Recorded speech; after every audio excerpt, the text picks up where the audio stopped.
Hello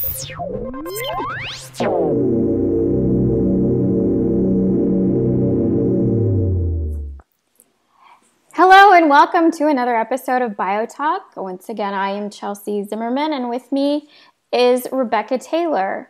And in this episode, we're going to go ahead and start with a headline that has been kind of making the rounds the last couple of weeks. I've noticed it.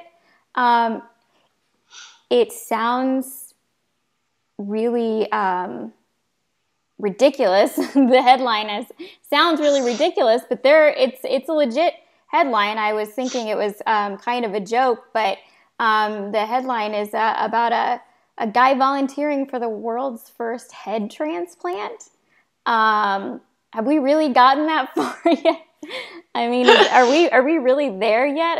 Is this what? This seems a little surreal to me. Not that I don't doubt that, scientists would be really interested in trying to do this. But yeah, this a 30-year-old Russian man has volunteered to be to receive the world's first head transplant, or would it be a body transplant? Seems like body transplant would make more sense. Transplant. But yeah. He's not getting a new head, but no. I don't think that's the idea. But no. But yeah, I mean, this is interesting. I'm not quite sure exactly how I feel about it. I mean, it's a little bit complex. Well, I mean, it's for a man who's, I guess his muscles are wasting away. He has spinal muscular atrophy, which is a genetic disorder that, in his case, is devastating, and it will kill him. That there's no doubt about that. This is a fatal situation for him, and his body just doesn't work. And so the idea is, well, let's give him a new body. Let's take off his head, plop it on a new body that doesn't have spinal muscular atrophy, right. And then he can move forward. It's just it's one of these complex things because really we need to look at medical ethics here, I think, first, because really this is a therapeutic intervention, so right. It's an extreme one, right? But really he's going to die soon, probably, if he doesn't get a new body. And but this surgery seems like certain death to me. So I don't know how what did they say? It's like a 24-hour. Their plan is to do like a 24-hour operation. And then he's in a coma, put him in a coma for 4 weeks or something. I can't remember how long. It's a long time. A medically induced coma, and then and that is just presupposing he'll survive. And really, as far as I can tell, there really aren't any animal studies that suggest that this is even possible. No, I think what I saw was some chimpanzee or some sort of monkey. They tried to do it on a monkey, and the monkey died. And so it feels like if there was some kind of sense that there would be a success here. In his case, where it's absolutely fatal, like otherwise, I guess even for the cost, what's $10 million or something like that for this procedure? I mean, it just seems like way over the top, and I wonder if it's even good medicine. But I think that's where the moral issue lies, is whether or not it's medically ethical, not necessarily just ethical in general. But the problem I'm seeing is already people are saying, oh, well, this is going to be great for people with body dysphoria. Right. So in other words, non-life-threatening situations, you're transgendered or something and you don't like your body, you just get a new one. That's where I think this... Skip all the hormonal replacements and all that other stuff takes too long. Yeah, just get a new body. And it's like, well, okay, that is way inappropriate all the time. Like, it doesn't matter. I mean, you are... And then this also kind of bypasses kind of what we've talked about before, this idea that what we do is we don't actually address the real problem. We just move around it in medicine these days. So the real problem is that he has a defective gene, right? Yeah. And if we could fix that, I mean, for his case is a degenerative disorder, and I'm not really sure he can recover from that. But the idea is that if this is going to then become the treatment of choice for people with spinal muscular atrophy, that just seems ridiculous. Right. I think, a gene therapy situation would be much more, less life-threatening and probably more, what would we say, effective. And that's what I find so bizarre about the medicine these days. It seems like we're less likely to want to treat what the actual problem is. Let's say an infertility, or for example, with genetic disease in general, we just take the extreme route, right? We just mass produce human beings in a dish instead of actually treating the infertility. Or with genetic disease, instead of actually trying to treat the disease, we just try to get rid of anybody who has it in the womb, right? And that just doesn't seem like an appropriate, it's just not even, I think we're just kind of twisted about the way that we think about disease and how we go about treating it. And I think this is probably just a symptom of that.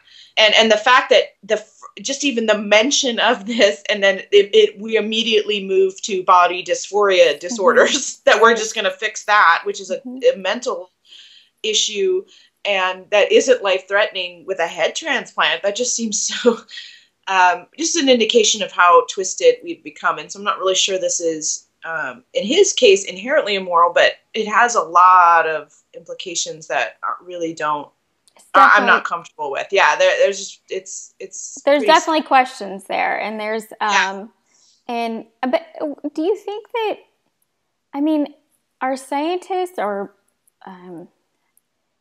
doctors, are they just more willing to do extreme things these days? Does it seem like you heard that story about the woman who already has 13 children, and she just just got used IVF and was implanted. She's had quadruplets? Quadruplets, and she's 50. Yeah, I think she's in her 60s. 60s. Yeah, and and I think what has happened is we have stopped this idea that doctors have the obligation to do no harm. Okay. Right. And so we've abandoned that. And so doctors are now kind of, let's just see what I can do. Right. And also this idea that I have to give the patient what they want. Right. Otherwise they're going to sue me. Right. It seems like we have very different extremes going on right now in the medical field. On the one hand, you have doctors being in charge of being able to tell you that they're not going to give you treatment, with fetal care, and, deciding that the doctor gets to decide that he doesn't want to treat you in certain cases. And then you have, despite the family's wishes, where, we've had these cases where, people don't want the plug pulled on their loved one. They don't want the feeding tube taken out. In the medical community, and the doctors come in and say, well, too bad. We don't think that your loved ones got much of quality of life anymore, or that it's just futile for us to keep them alive, so we're not going to treat them anymore. And then on the other hand, you have doctors going out of their way to do whatever the patient wants them to do for them. It's a very odd... Right, and if the doctor says, no, I'm sorry, I am not going to amputate that perfectly good leg just because I'm not going to give you, should be there. I'm not going to give you a spinal cord injury. This woman, it was going to... I couldn't even believe, but there was a doctor that would purposely give someone a spinal cord injury because they felt like they didn't... their legs weren't really part of their body anymore or something. And I think that also comes from this idea that, in the case of this Russian man, he definitely has a physical disorder. His disease is very somatic. It's a real physical disease. But we have mental diseases that we're treating like physical diseases. We have mental dysphorias where someone feels like they should have their arm amputated. And then we've decided that we're just not, the brain is just too difficult. We can't fix their dysphoria. So we're just going to try to do permanent, surgery to get their body to match their brain. But I think what happens is when they start, whatever's causing the dysphoria, if that then resolves itself, there's a lot of, I've read a lot of stories of people who've gone through transgendered surgery and then really wanted to transition back to their original gender because of, they just, things change over time. The brain changes. There's chemical stuff in there. And so I think we're getting away from this idea that, kind of a mental idea of your body and the way it actually is. If there's a disconnect there, that's not something we treat physically. That's something we need to treat, as something that's going on in the psyche. Right. And I don't know, we've disconnected there. And, I kind of say, well, I suffer from severe depression and anxiety. I don't expect someone to look at me and say, well, if I have, and that makes me fixate on things, right? In my life, like I'll fixate on something that really isn't going to make me happy. But I think if I just had that one thing, right, it would make me happy. Well, no doctor's going to say, well, just go get that one thing and then you're going to be happy and your depression and anxiety is going to go away. No, we need to treat the problem and then deal with that. And you need to, I have realized that, that one thing isn't going to do anything for me. I'm going to get that one thing and then the next thing is going to come along and I'll fixate on that. And that's not what's going to make me happy. Exactly. And so, and I can tell that it's a disconnect with reality, right? I'm having a disconnect. So I think we've kind of gotten away from that idea that mental illness is something that we can treat without, surgery. Or that certain things are mental illnesses. Yeah, some things are mental illnesses. And going back to that, the woman with the, what do they call it? Body identity integrity disorder. So, yeah, and some kind of dysphoria. Yeah. That's when, you feel like you should be an amputee or, something like that. And there's a movement to normalize that as as not a bad thing anymore, not something that that is abnormal. And that's just weird. I don't, and I agree with that. I feel how we've gotten to that place, Oh yeah, and I don't think it would ever be acceptable for a physician to say to me if I had fixated on a certain part of my body that if I could just have a nose job, I'd be happy, right? Right. But it's unhealthy, in my fixation is an unhealthy one. Exactly. There's nothing actually wrong with my nose, right? And then to say, okay, yeah, we're gonna do surgery on you, and then I feel like your depression's going to go away. Right. That would be silly. No, that was silly. No. That brings us to the Vatican statement on plastic surgery. Right. Yeah. Well, it all kind of ties together because this is the Vatican never really had much of a official position, I guess, on it before this. The church didn't, or did they? Well, I think it was kind of quiet. It was kind of invasive surgery is something that you do to your body if it's necessary medically. It's a therapeutic thing. You're not, doing things to your person that are invasive that are not necessary. And I think that was kind of a general understanding, but I don't think there was any official statement about the dangers and the, the ethics of invasive and excessive plastic surgery, right? And we're not talking here, I want to clarify that we're not talking here about, people who need the plastic surgery, that have had a mastectomy and need a reconstruction, or they've had an accident, or, those are things that, obviously if it's broke, it needs to be fixed. I have a friend who just went through weight loss surgery, and, she had to have a lot of plastic surgery done because of all the extra skin. It was interfering. Those are things that you want to fix if it's broken. But I think the Vatican statement was that this idea that we need to be, quote, perfect throughout our entire life, and this idea of aging is that somehow we're not supposed to age over time, and that we're going to go through invasive procedures and dangerous procedures because, anytime you go under the anesthesia, it's serious. That's not something that you should. There's always a chance you're never going to wake up from that. Oh yeah, absolutely. Absolutely. And, even just wisdom teeth. I've had friends who ended up in the hospital just getting their wisdom teeth pulled out. That's why I actually got my wisdom teeth pulled out a couple of years ago. And that was the main reason I did it under general or local.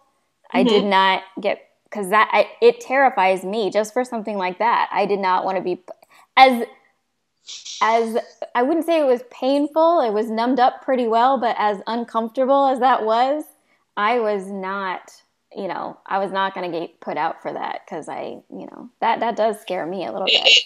And so, so this is something serious. So what they were saying was basically this culture of plastic surgery for every perceived flaw that we have is unhealthy and toxic, right? It's not good for women. It's not good for men. It's not good for society in general, because basically it's saying that you're not good enough as you are, and this is, and then people say, well, what about braces? Somebody says, well, what about braces? Well, I'm like, braces are not invasive.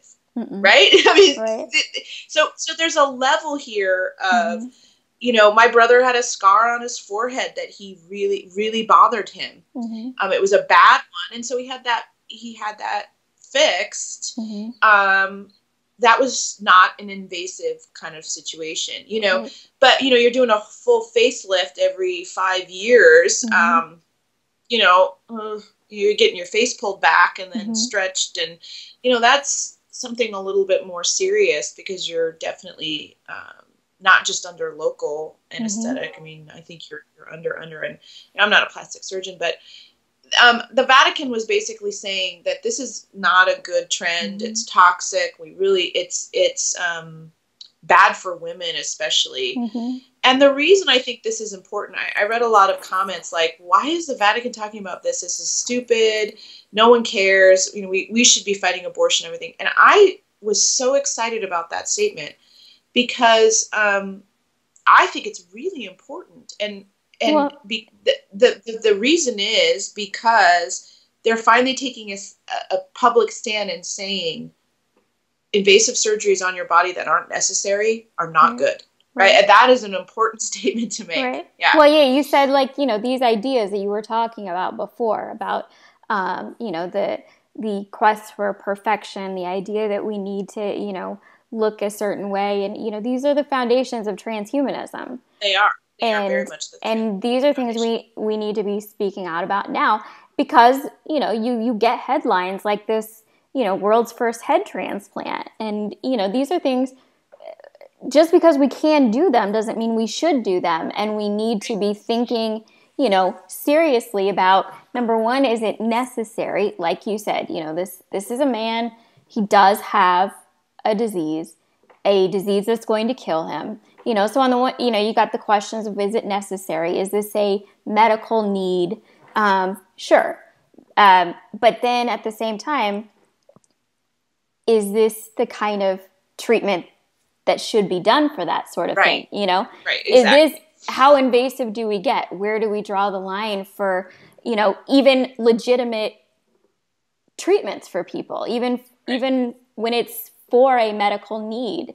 We got to look at how invasive we're going to get and how far we're going to go, even just to treat disease, because it gets, we've lost this risky. idea of bodily integrity, right? That we are organic beings, we are organisms unto ourselves, and we have this idea that, we have something called bodily integrity. And that means that, and you know, medicine used to understand that we just don't mess with that unless it's absolutely necessary, that the reward outweighed the risk. Well, nowadays it seems like, you know, well, especially, you know, I'm a California girl originally, and, you know, everybody down there has a boob job. I mean, it's not, I'm not, you know, so that's a serious surgery for something that is just simply cosmetic, and just and not, obviously not for, in the case of a mastectomy or something like that, where it's a reconstruction, obviously that's really important. But, you know, just for those reasons. And that is really disturbing to me, because this is what I get. The reason I am glad that the Vatican said something about, you know, excessive and invasive plastic surgery for vanity reasons, is because every time I talk about transhumanism, this idea that you're going to radically alter your body to the way you want it, right? And it doesn't even have to be like human. You can insert jellyfish genes and glow in the dark, and, you know, you can have bionic eye. You pluck out your perfectly good eyes, put some digital eyes in there, and, you know, take pictures as you go along, and, you know, just walk along the street, you know, and they always say, well, you know, what about plastic surgery? We do that right now, right? And I'm like, okay, well, yes, we do, but should we be doing that? Like, really, should we be providing, you know, going under the knife every couple years after we turn 40 so that we're perfect all the time, you know? I'm not really sure. Yeah, I'm really glad that the Vatican said, yeah, this is not good. It creates a toxic environment where especially women do not feel good enough. And it basically says being human isn't good enough, because humans age. We are organic. We break down. We, you know, our hair goes gray. I'm letting my hair go gray, and, you know, and enjoying it. And, you know, I have wrinkles, and we have wrinkles, and those are things that happen to us as we age, and we need to embrace those changes as opposed to fight it tooth and nail. Simply because society says that's the way it should be. We need reminders that we are mortal. I mean, we're not going to overcome that.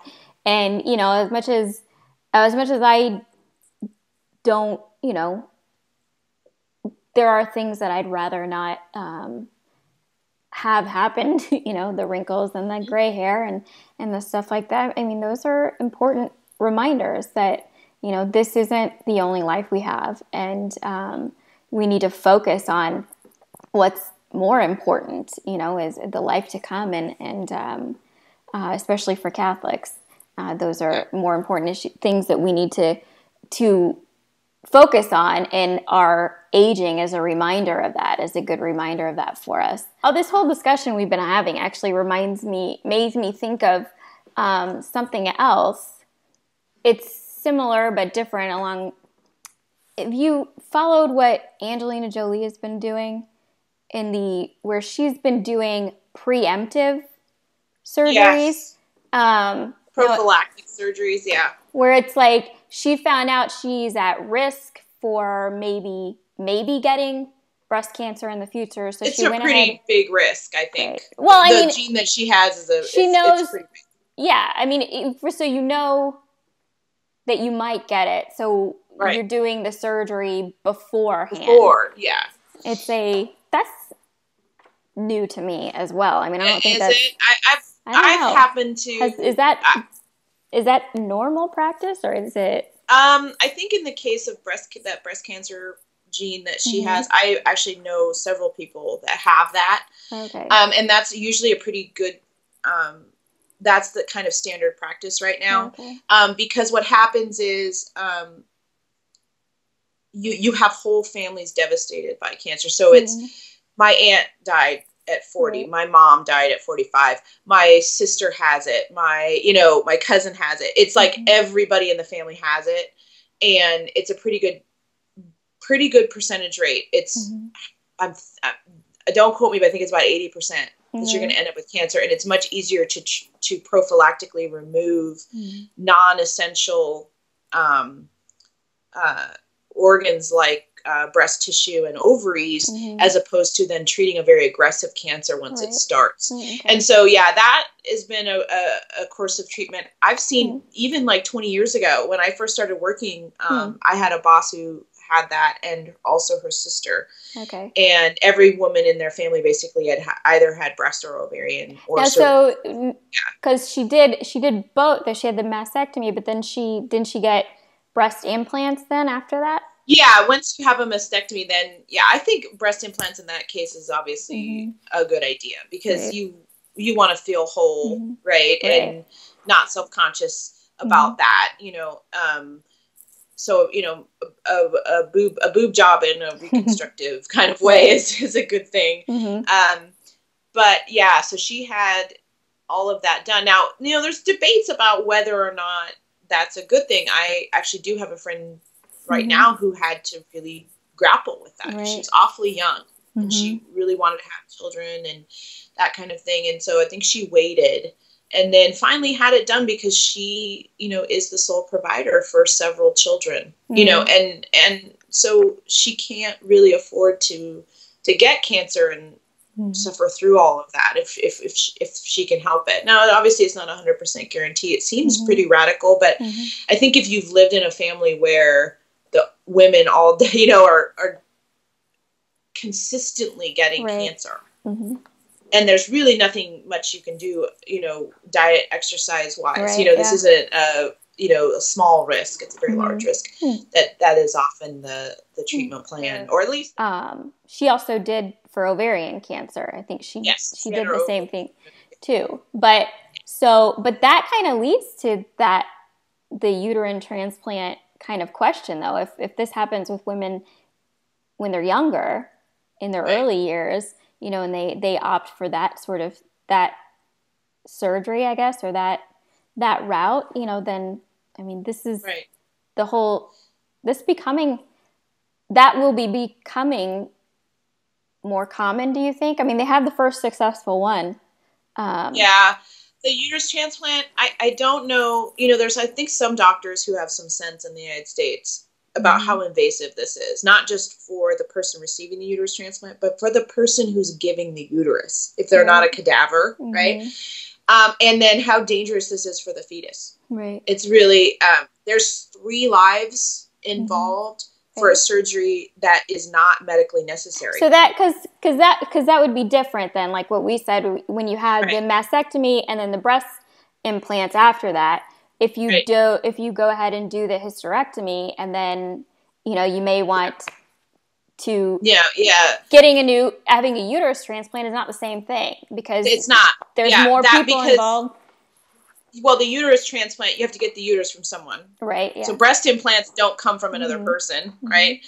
And you're not really opening up the body cavity and reconnect. You're kind of implant, and you're not trying to reconnect blood vessels to an organ to get it to work, right? And it's invasive. There was one doctor in the United States who was kind of basically in the news saying, "Wow, this is rough on the donor." Right? Because they have a hysterectomy, a radical hysterectomy, which takes more tissue than they would normally take, right? The woman goes through major abdominal surgery, right? And it's more invasive than it would be normally, just like a hysterectomy. And then the baby then has to deal with all the consequences of a non-functioning uterus. And that will affect them for the rest of their lives. This, and it's all for something not to save a life. Right. This is not therapeutic in that sense. Being infertile, not having a uterus isn't. That's why this conversation needs to be had, where these things can get, because they're kind of relatable. Like I said, you have the mastectomy and then the breast implants, and then you have the hysterectomy, but then you're not going to necessarily want to replace the uterus. I mean, that's not the same. It on the surface, it's not the same. Yeah, on the surface, it can look the same, but it's not the same. And these are kind of the conversations that we really need to have about these this kind of science and medicine, because the further we get into it, the more it becomes more mainstream, more of reality. It's a very complicated issue, this whole thing with transhumanism and how that relates to way we think about what's important and what's, which risks are worth taking, which ones aren't necessary at all. And right. These and that used to be the realm of the medical community. They used to be, I feel like after World War II, we became very sensitive to the idea of experimenting on people without their consent. I think the medical community really began to, evaluate things and, with the Nuremberg Code say, okay, we're not going to do things without informed consent, and we're going to try to make sure that whatever is good for the patient, whether they believe it's the right thing or not, we're not going to do excessively, invasive things. But I think we're kind of losing that idea that doctors aren't just, that patients aren't customers and doctors aren't Walmart, right? Like, and that is a problem. For example, where I am, the assisted suicide is legal, but apparently in my area there aren't doctors that are willing to do that prescription. And so there have been op-eds in the paper like, well, we kind of hinting at the fact that we need to force doctors to prescribe if the patient asks. And well, okay, so we're getting to this point where we're basically looking at doctors as just some like automaton, or some person at Walmart that's supposed to just say the customer's always right. Right. And that is not the type of medicine that we want. No. It really is not. Because whatever whim we feel like, and then 20 years later we don't want it, and, don't turn medicine into a bad tattoo parlor. Really. I mean, that's what it's going to end up with. All right. Well, thanks for talking with me again. And we will look forward to seeing you again soon. Thanks.